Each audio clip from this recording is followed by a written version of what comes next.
Menjawab fitnah bodoh si KC terhadap Nabi Muhammad yang mulia, kekasih Allah yang difitnah dekat dengan jin.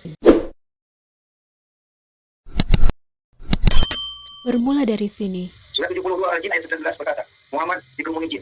Dan jin itu ada yang Islam, sebagaimana dikatakan, wa anna minal muslimuna wa minal qasitun, wa man aslamu fa ulaika taharu rafsada. Artinya, dan di antara kami ada yang Islam dan ada yang menyimpang dari kebenaran. Siapa yang Islam, maka mereka itu telah memilih jalannya, ya, jalan neraka lewat Islam.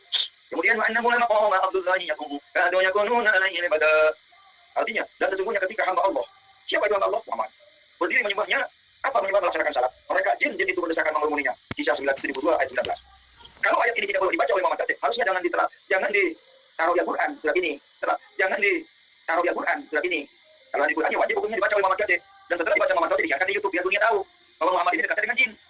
Yang tadi yang pertama Al-Quran ayat 45, Isa Al-Masih dekat dengan Allah. Nah Muhammad dekat dengan jin. Nah saudara tinggal pilih yang dekat dengan jin atau pilih yang dekat dengan Allah, silakan. Saya tidak mengajak saudara untuk berkristen ya.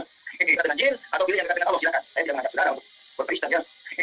Silakan mengikut jin atau mengikut Allah, silakan. Pak Kacik kan cuma membaca ayat sama hadis. Kenapa kok dilaporkan? Jadi begini ya, KC ini sudah melanggar pasal hate speech, makanya dilaporkan. Perlu diketahui, kalau Muslim membicarakan mengenai Injil, itu adalah hak Muslim, karena kami mempercayai dan mengimani adanya Injil dan Nabi Isa. Tetapi kalau kafir, Kristen membicarakan mengenai Quran dan Nabi Muhammad, maka itu tidak berhak, karena kalian tidak mengimani Al-Quran dan juga tidak mengimani Nabi Muhammad dan juga tidak mengimani Allah. Jadi buat apa kalian membicarakan mengenai hal-hal yang tidak kalian imani, kecuali memang tujuannya untuk mengejek dan menghina, dan itu sudah terbukti. Yang kalian bicarakan adalah berupa hinaan atau hate speech. Kafir, Kristen tidak berhak untuk menyebarkan info yang ditujukan untuk individu atau kelompok masyarakat berdasarkan atas suku, agama, ras, dan antar golongan mengenai Islam, Nabi Muhammad, dan Quran. Selain itu kalian tidak punya kapasitas. Bahasa asli Quran dan hadis pun kalian tidak tahu. Kaidah bahasa Arab juga kalian tidak tahu. Lengkap sudah pelanggarannya, mulai dari tidak mengimani hingga tidak memiliki kapasitas untuk membahasnya. Tak ada keilmuan untuk itu, tak ada data, semua hanya asumsi, hoax, dan hujatan, hinaan tanpa dasar, hanya asal bicara. Apalagi yang dilakukan KC adalah menafsir Quran. Jadi bukan sekedar membaca, tapi menafsirkannya dengan pola pikirnya sendiri yang tentu saja salah dan tidak berkapasitas, sehingga melanggar pasal hate speech dan Undang-Undang ITE. Pelanggaran hukum yang dilakukan oleh KC ialah tak hanya sekedar membaca, tapi menafsir secara salah dan keliru dengan mencuplik hanya satu ayat dari surah 72 ayat 19. Padahal untuk memahaminya perlu membaca seluruh isi surahnya, tidak hanya cuplik satu ayat saja.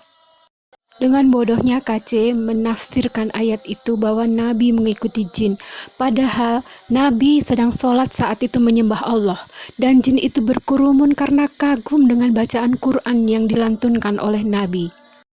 Jin itu tak punya kuasa terhadap Nabi, bahkan kalangan jin itu ada yang memohon pertolongan kepada Nabi, tapi Nabi menjawab dan diperintahkan oleh Allah untuk menjawab bahwa semuanya itu kembali kepada Allah.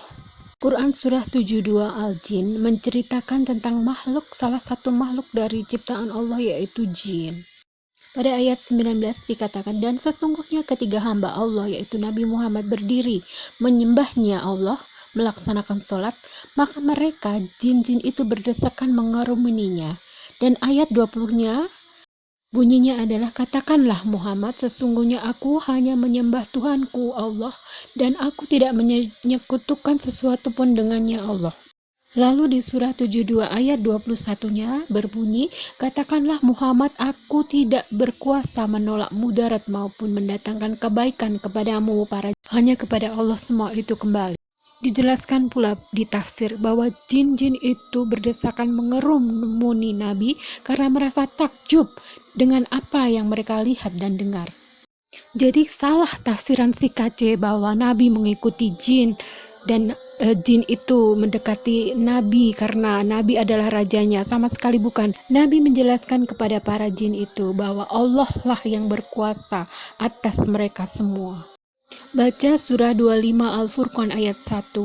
Maha suci Allah yang telah menurunkan Furqan Al-Quran kepada hambanya Nabi Muhammad, agar dia Nabi Muhammad menjadi pemberi peringatan kepada seluruh alam, termasuk jin dan juga manusia. Dijelaskan juga di surah 51 Al-Zariyat ayat 56 bahwa Allah tidak menciptakan jin dan manusia, melainkan agar mereka beribadah kepada Allah. Jin adalah salah satu ciptaan Allah. Itu dijelaskan di Quran yang sangat lengkap dan tidak ada di kitab lain.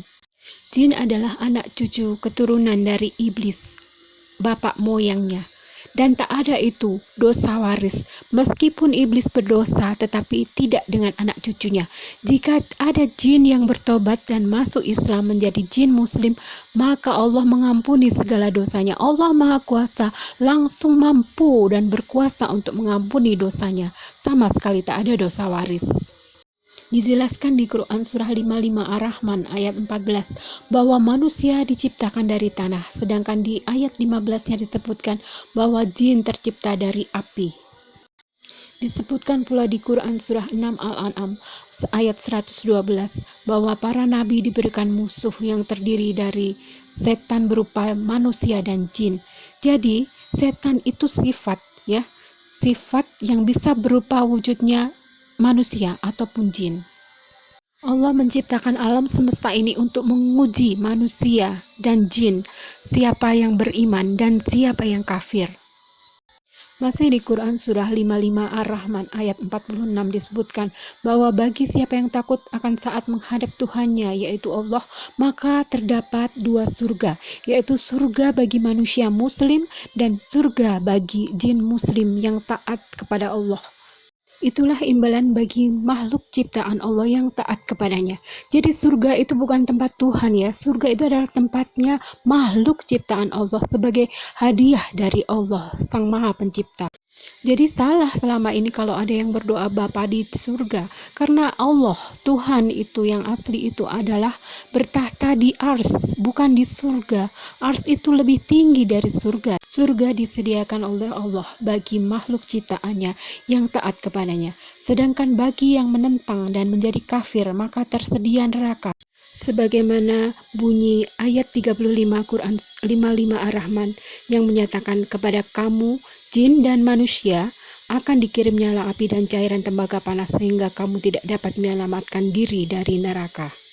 Itulah tempat kembalinya manusia kafir dan jin kafir yang menentang kepada Allah.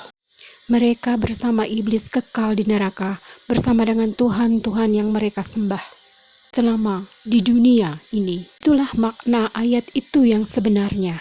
Jadi KC di sini telah memelintir serta berusaha memalsukan makna sesungguhnya kitab suci orang lain yang tidak dia imani. Itulah pelanggaran hukum si KC, sebagaimana juga yang pernah dilakukan oleh Ahok yang melakukan pemaksaan tafsir terhadap surat Al-Maidah ayat 51, padahal ia tidak mengimani Quran. Hal yang lebih memberatkan kepada KC adalah disinyalir dugaan bahwa dia melakukan semua itu karena motif uang untuk memperkaya diri sendiri. Dengan mencantumkan nomor rekening di akun YouTube-nya sesudah ia melontarkan ujaran kebencian dan penghinaan tersebut. Hal ini akan menimpa kepada Deborah, Sofiatul, dan lain sebagainya yang melakukan hal yang sama juga melecehkan Quran. Kasus pidana ini berupa delik aduan, jadi bersiap saja jika suatu saat ada yang mengadukan dan Anda harus siap menjalani semua proses hukumnya, mempertanggungjawabkan seluruh perbuatan. Jangan asal menafsir kitab suci yang tidak diimani tanpa kapasitas dan keahlian yang memadai. Tak hanya penjara di dunia yang menanti, tapi juga neraka.